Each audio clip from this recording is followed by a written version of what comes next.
یا حبیب اللہ، حمد و صلوات کے بعد آج 17 رمضان المبارک ہے۔ غزوہ بدر بھی 2 ہجری 17 رمضان کو واقع ہوا۔ حضرت سیدتنا عائشہ صدیقہ رضی اللہ تعالیٰ عنہ آپ کا یوم وصال بھی 17 رمضان المبارک میں ہے۔ موضوع حضرت عائشہ صدیقہ رضی اللہ تعالیٰ عنہ کے ہی بارے میں ہے۔ قرآن پاک سورۃ النور کا دوسرا رکوع، اس کی میں نے پہلی آیت پڑھی۔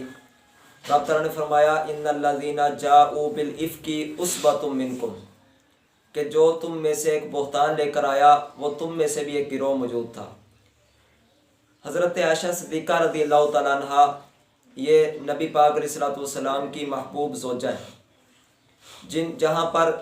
خود نبی پاک علیہ الصلوۃ والسلام جن کے پاس رہنا پسند فرمایا کرتے۔ تو غزوہ بنی مستلق 5 ہجری میں واقع ہوا۔ یہاں پر واپسی پر مدینہ کے قریب ایک جگہ پر پڑاؤ کیا مسلمانوں کے لشکر نے،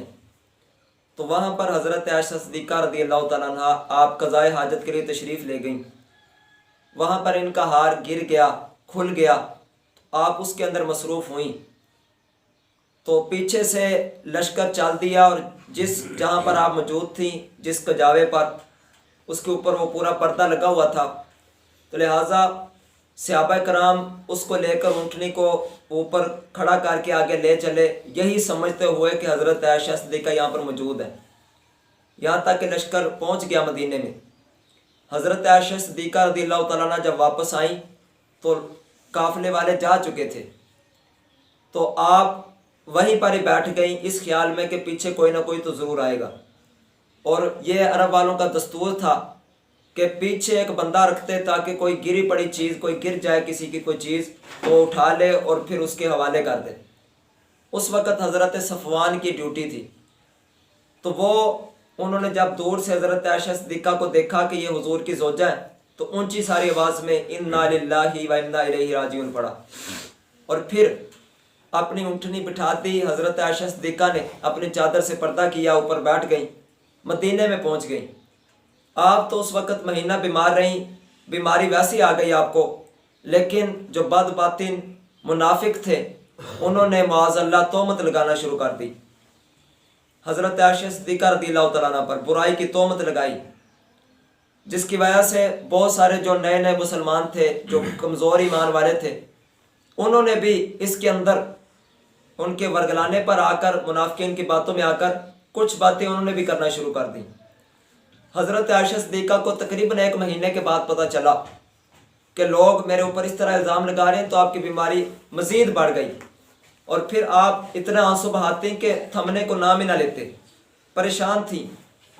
نبی پاک علیہ الصلوۃ والسلام آپ انتظار میں تھے وحی کے، کہ وحی کب آئے گی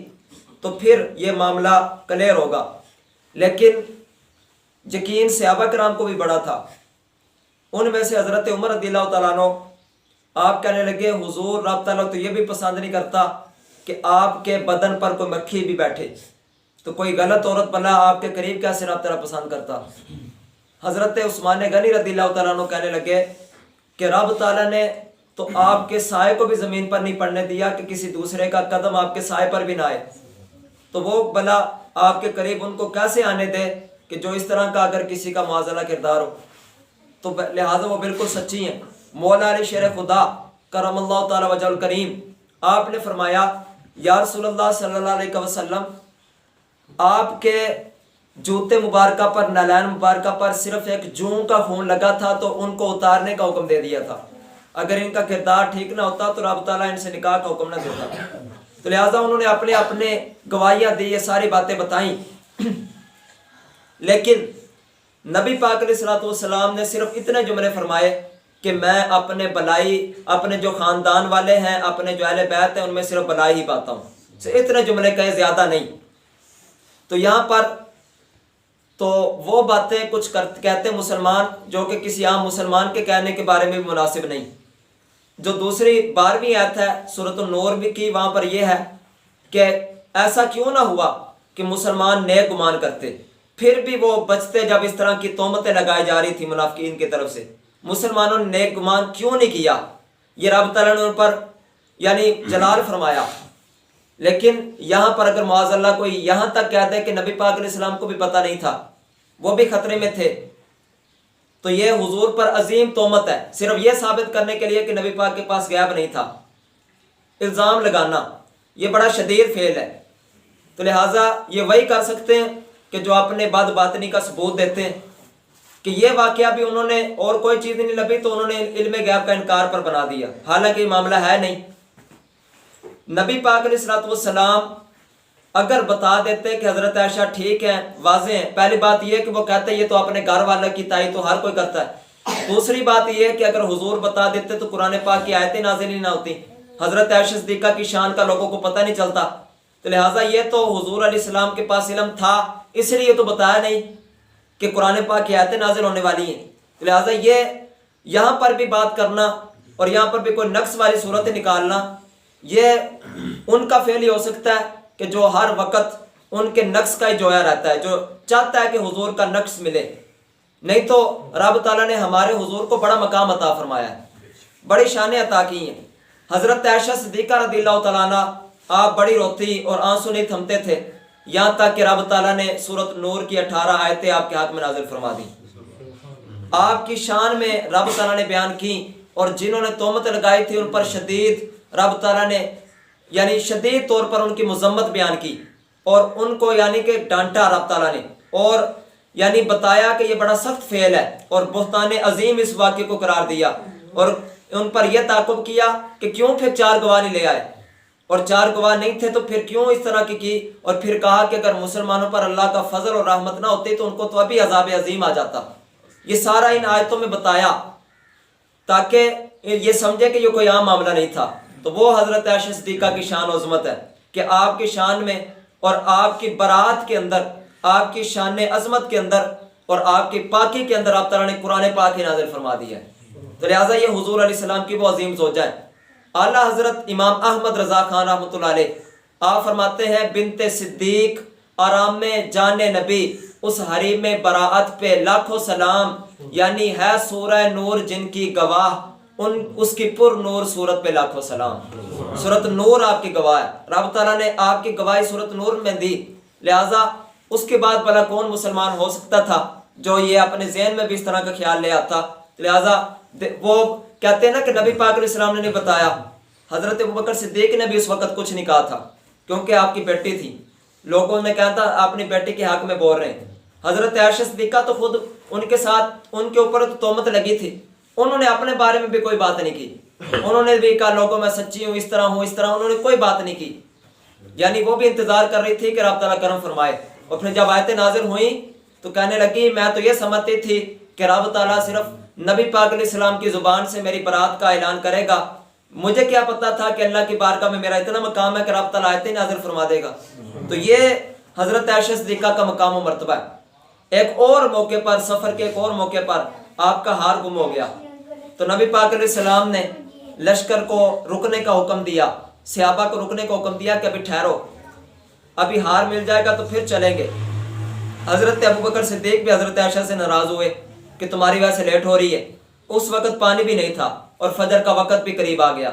اور پھر وقت گزرنے لگا، اور اگر سفر کرتے تو فجر کی نماز رہ جاتی، سب کو پریشانی ہوئی کہ اب کیا کریں۔ حضرت عائشہ صدیقہ کے پاس حضرت ابوبکر صدیق اس لیے آئے کہ تمہاری وجہ سے دیکھو کتنی لیٹ ہو رہی ہے اور ہمیں پریشانی کا سامنا ہے۔ جب یہ سارا معاملہ ہو رہا تھا اس وقت رب تعالیٰ نے آیت تیمم نازل فرما دی اور فرمایا کہ اے ایمان والو اگر پانی نہ پاؤ تو پریشان ہونے کی ضرورت نہیں ہے، تم پاک مٹی سے تیمم کر لیا کرو۔ تو حضرت عائشہ صدیقہ وہ ہیں کہ جن کے وجہ سے آیات تیمم امت پر آسانی ہوئی، سبب حضرت عائشہ صدیقہ بنی، نہیں تو قرآن پاک تو پہلے لوح محفوظ پر موجود ہے، لیکن سبب بھی تو ایک ہے نا آیت نازل ہونے کا، وہ حضرت عائشہ صدیقہ بنی، آپ تھیں تو اس لیے یہ سارا معاملہ ہوا، ہار گم ہوا، اور پھر تیمم کی اجازت ملی، اور اب جب جہاں پر پانی نہ مل سکے، 1 میل چاروں طرف اگر بندہ گھوم لے پھر بھی پانی نہ ملے تو پھر وہ پاک مٹی سے تیمم کر کے وہ نماز ادا کر سکتا ہے، وہ اسی طرح ہی ہے جیسے اس نے وضو کر کے نماز پڑھ لی۔ لہٰذا یہ تیمم کی آیتیں ان کی وجہ سے نازل ہوئیں۔ نبی پاک علیہ الصلوۃ والسلام نے حضرت عائشہ صدیقہ کو خود فرمایا اے عائشہ 3 دن مسلسل تمہاری تصویر لے کر حضرت جبرائیل آتے رہے ہیں اور کہتے رہے کہ ان سے آپ کا نکاح ہوگا، تصویر لے کر مجھے دکھاتے رہے۔ ان کی چند خصوصیات آپ کے سامنے عرض کرنی ہے، یعنی جو اور خواتین کو نہیں ملی جو حضرت عائشہ صدیقہ کو ملی ہیں۔ ان میں سے پہلے خصوصیت یہ ہے کہ نبی پاک علیہ السلام نے باقی جن سے بھی نکاح فرمایا وہ پہلے شادی شدہ تھی، تو ان کے شوہروں کا انتقال ہوا، ساری بیوہ تھی۔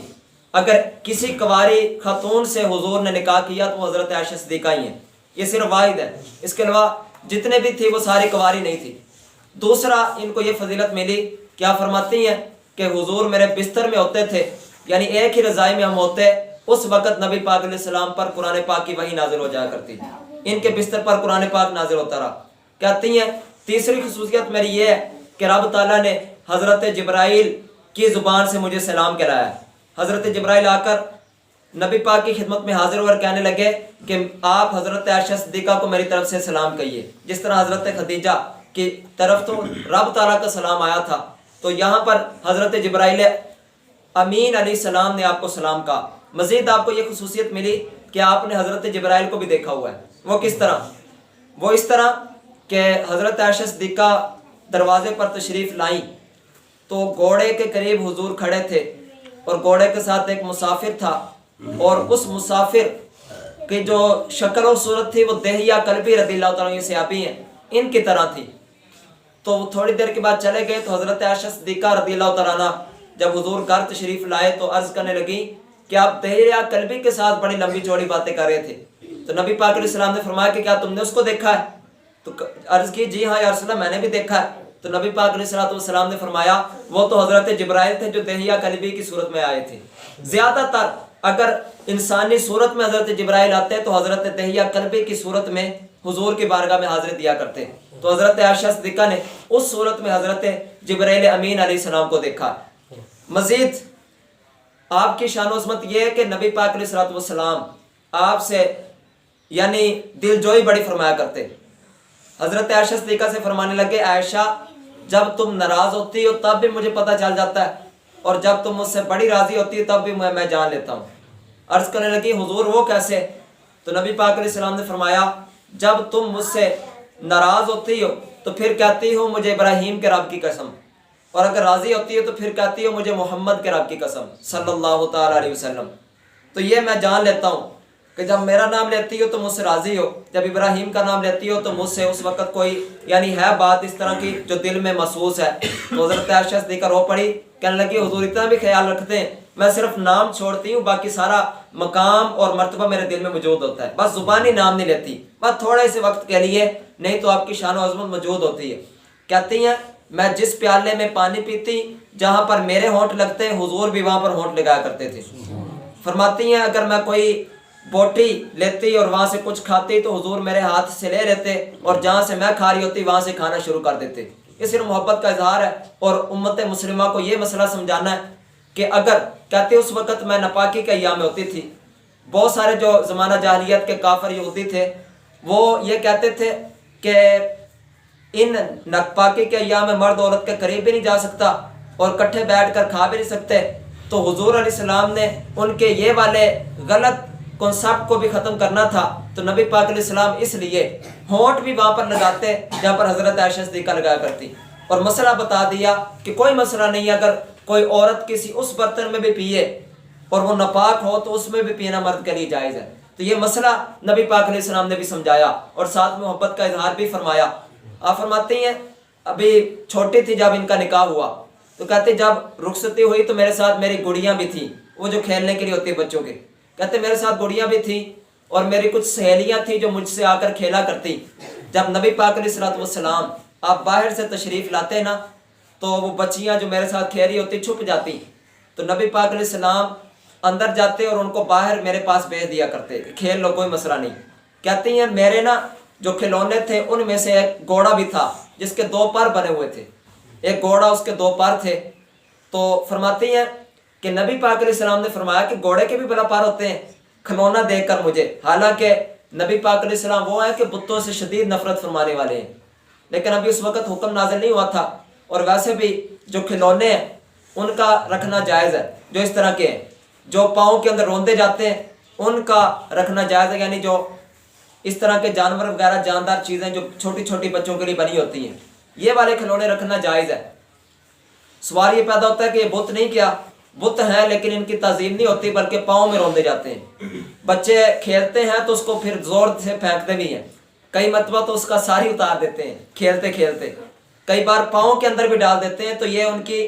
یعنی تعظیم نہیں ہے، توہین ہے، اور یہی اسلام کا حکم ہے کہ بتوں کی تعظیم نہیں کرنی۔ توہین تو پھر ظاہری بات ہے، وہ تعظیم نہیں تو پھر توہین ہی ہے۔ تو لہٰذا اس لیے ہاں اگر کوئی سجا کر رکھے مورتی کو تو وہ جائز نہیں، وہ بالکل شدید برا فعل ہے، اس سے بچنا ضروری ہے کہ سنبھال کے وہ سامنے سجا کے رکھ دیں۔ ہاں پاؤں میں پڑا ہوا پھر ٹھیک ہے۔ تو حضرت عائشہ صدیقہ فرماتی ہیں وہ گھوڑا تھا تو اس کے پر تھے، تو نبی پاک علیہ السلام نے فرمایا کہ بھلا گھوڑے کے بھی پر ہوتے ہیں؟ تو میں نے کہا آپ نے سنا نہیں کہ حضرت سلمان کے گھوڑے کے پر بھی تھے، حضرت سلمان علیہ السلام کے؟ کہتے میرے حضور میری بات کو سن کر اتنا مسکرائے کہ آپ کے دانت مبارکہ بھی ظاہر ہونے لگ پڑے، مسکرا پڑے نبی پاک علیہ السلام۔ کہتی ہیں میری دل جوئی کے لیے حضور میرے ساتھ دوڑ بھی لگایا کرتے، دوڑا بھی کرتے۔ کہتی ایک بار دوڑ لگائی تو حضور آگے بڑھ گئے، اگلی بار دوبارہ جب دوڑ کا مقابلہ ہوا تو میں حضور سے آگے بڑھ گئی، تو نبی پاک علیہ السلام نے فرمایا کہ حساب برابر ہو گیا۔ تو یہ صرف دل جوئی تھی، یہ اپنے گھر والوں کے لیے یعنی دل میں خوشی داخل کرنا اور دل جوئی کرنا۔ ابھی بچی تھی اس لیے کہتی ہیں کہ ایک بار نا تھوڑے سے بچے شور مچا رہے تھے اور اچھل کود کر رہے تھے، تو میرا جی کیا میں دیکھوں، تو میں اپنے گھر کی جو دیوار تھی اس کے قریب آئی، تو کہتے ہی چونکہ میرا قد چھوٹا تھا تو نبی پاک علیہ السلام میرے لیے وہاں پر کھڑے ہو گئے۔ کہتی ہیں میں نے اپنی تھوڑی حضور کے کندھے پر رکھی اور میں نے دیکھنا شروع کیا۔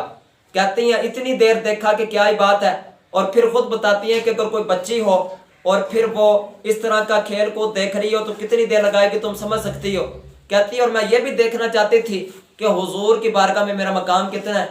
کہ جب تک میں کھڑی رہی تب تک نبی پاک علیہ السلام وہاں سے نہیں ہٹے،